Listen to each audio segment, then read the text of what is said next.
माँ, माँ। कई बार आवाज़ देने के बाद भी माँ की ओर से कोई प्रतिक्रिया नहीं मिली। माँ आज शांत हो गई थीं। हमेशा के लिए इस लोक से परलोक के लिए जा चुकी थीं। माँ कहती थीं, श्लोक मेरे सिवा तुम्हारा है कौन बेटा? मैं मर जाऊंगी ना तो भी मेरी आत्मा को मुक्ति नहीं मिलेगी जब तक तुम अपनी जिंदगी में सेटल नहीं हो जाओगे। माँ निष्प्राण सोई हुई पड़ी थीं। आंखें बंद थीं, कोई हरकत नहीं हो रही थी। माँ को इस तरह देखकर मेरी आंखें बहती जा रही थीं। दिल फूट फूट कर रो रहा था। अभी अर्चना बाहर आएगी, वह भी फूट फूट कर रो देगी।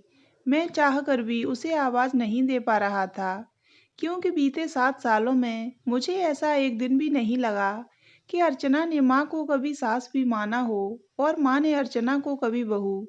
मेरे हर दुख तकलीफ में माँ की टीस पहले फूटती थी। पहली बार ऐसा हुआ था कि मेरी आंखें बह रही थीं। मेरा दिल विलाप कर रहा था और माँ कोई प्रतिक्रिया नहीं दे रही थी। माँ, तुम्हारा आंचल कहाँ है आज? जिस आंचल में मैं छुप जाया करता था, हर दुख कष्ट भुलाकर अपनी सारी गलतियों पर पर्दा डालने का काम भी तुम्हारे आंचल तले ही करता था। क्या यह दुनिया ऐसी ही है, मृगमरीचिका जैसी? सब कुछ गर्म रेत में पड़ने वाले पानी के बूंद की तरह ही तो है। आज तुम्हारा ममता भरा आंचल कहाँ चला गया? तुम्हारी ममता कहाँ चली गई? मेरे होठों से सिसकी फूट पड़ी तो अंदर से सिम्मी को तैयार करती हुई अर्चना दौड़ती हुई निकली। क्या हुआ जी? आप क्यों रो रहे हैं? मैंने कातर निगाहों से देखकर उससे कहा, माँ नहीं रही। यह आप क्या कह रहे हैं? माँ? अर्चना ने माँ को जोरों से हिलाया, पर माँ रहती तो ना। माँ तो हम सभी को रुला कर चली गईं। नन्ही सिम्मी भी बाहर आकर हम दोनों को रोते हुए देखकर रोने लगी, और उसके साथ उसका भाई केशव भी। दादी इस दुनिया में नहीं रही। हम चारों फूट फूट कर रो रहे थे। माँ पत्थर की बुत की तरह पड़ी थी। उन पर हमारे रोने बिलखने का कोई असर नहीं पड़ रहा था। आखिरकार मैंने अपने आंसू पोंछे और अर्चना और बच्चों को अपने गले से लगाते हुए कहा, अर्चना, अब अंतिम संस्कार की तैयारी करनी होगी। तुम सभी को खबर कर दो, मेरे से बोला नहीं जाएगा। अभी करती हूँ। अर्चना ने फोन करके परिवार के सभी लोगों को बता दिया कि माँ नहीं रही। सुनिए जी, पंडित जी को भी फोन कर दिया है। 1 घंटे में मुहूर्त है, तब तक सभी लोग आ जाएंगे। उसके बाद ही अंतिम संस्कार की तैयारी करनी होगी, अर्चना ने मुझसे कहा। ठीक है। मैंने माँ के शव को उतार कर जमीन पर रख दिया। मैंने अर्चना से कहा, अर्चना, यहाँ एक अगरबत्ती और एक घी का दिया जला दो और माँ के ऊपर फूल चढ़ा दो। ठीक है जी। अर्चना ने माली से कहकर जल्दी से फूल मंगवा लिए और अगरबत्ती और दिया जलाकर रख दिया। मैं वहीं बैठा रहा। मुझे हिलने का भी मन नहीं कर रहा था। मैं माँ को एकटक देख रहा था। उन्हें देखते हुए पुरानी यादों में पहुंच गया था मैं। अपने घर परिवार से तिरस्कृत माँ एक पत्थर की ढाल बनकर मेरे साथ खड़ी रहती थी, एक मजबूत स्तंभ की तरह। लगता ही नहीं था कि माँ के अंदर कोई भावनाएं भी मौजूद हैं। अपना सिर झुकाकर वह सभी कामकाज करती रहती थीं और उसके साथ सबके ताने भी सुनती रहती थीं।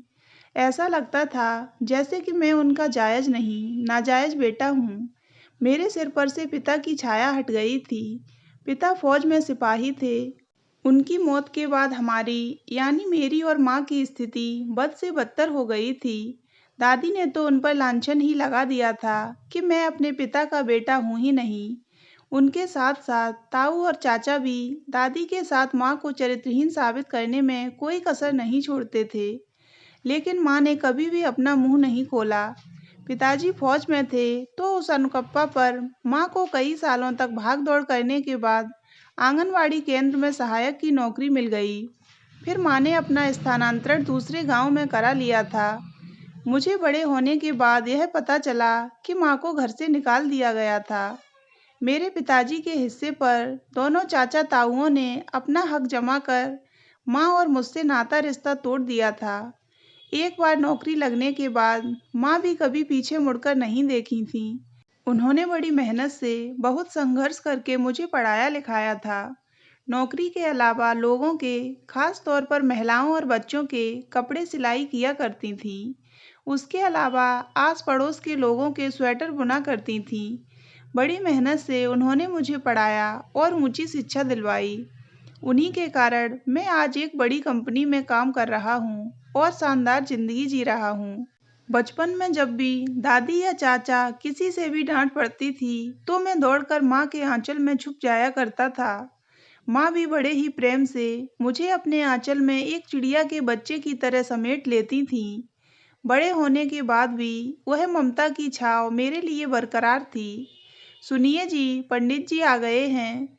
फिर से मेरी आंखों से अविरल धारा बहने लगी। शमशान में माँ की चिता को अग्नि देने के बाद मैं थके हारे हुए कदमों से घर लौट आया।